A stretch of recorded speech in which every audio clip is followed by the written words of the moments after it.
On sait qu'on a dans chacune de nos cellules une grande quantité d'ADN et les gènes sont contenus dans l'ADN. Dans notre génome, nous avons l'ADN qui est constitué par des briques qu'on appelle les nucléotides ou les bases et on a 3 milliards de ces briques qui constituent un génome. Si on mettait tout l'ADN comme ça débobiné sur une table, ça ferait 2 mètres à peu près de longueur d'ADN pour produire nos dizaines de milliers de protéines. Maintenant, nous n'avons pas toute cette place dans nos cellules. Une cellule, elle fait à peu près une dizaine de millionièmes de mètres. Alors, comment on fait pour agencer tout cet ADN dans cette petite cellule? Eh bien, on l'enroule en 3 dimensions, c'est un fil qui est très très fin, donc on peut l'enrouler comme une pelote de laine, et là, il va pouvoir tenir dans la cellule. Mais pour l'enrouler, il faut des protéines. L'ADN est chargé négativement, les protéines sont chargées positivement, et donc il va s'enrouler autour de ces protéines.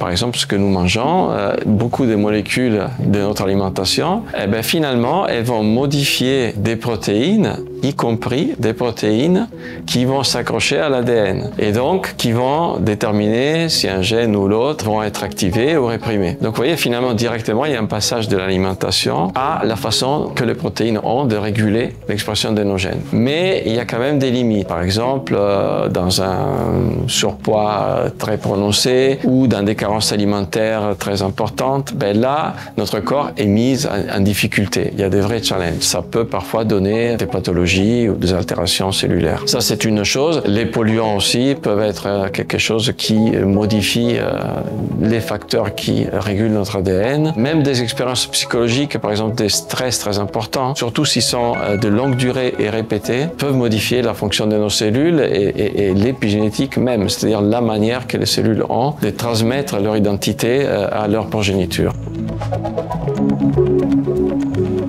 Ce qu'on a aussi vu quand on va chez des animaux plus complexes comme les mammifères, et notamment la souris par exemple comme système modèle, c'est que la plupart en fait des expériences ou de styles de vie ou d'alimentation affectent la génération en cours, mais ne sont pas vraiment transmis. Ce n'est qu'une petite partie des stress ou des challenges qui peuvent avoir lieu qui sont effectivement capables d'être transmis. On ne sait pas encore tout, donc il y a des recherches en cours, mais il faut déjà un petit peu relativiser. Ce n'est pas que chaque chose qui nous arrive va nécessairement être transmise. Nous avons touché un peu ces questions qui touchent à l'épigénétique et à la santé, mais nous en parlerons plus dans cette édition de Futurapolis, où il y aura beaucoup de conférences assez excitantes sur l'épigénétique et aussi sur d'autres aspects. Et donc, n'hésitez pas à venir pour nous voir.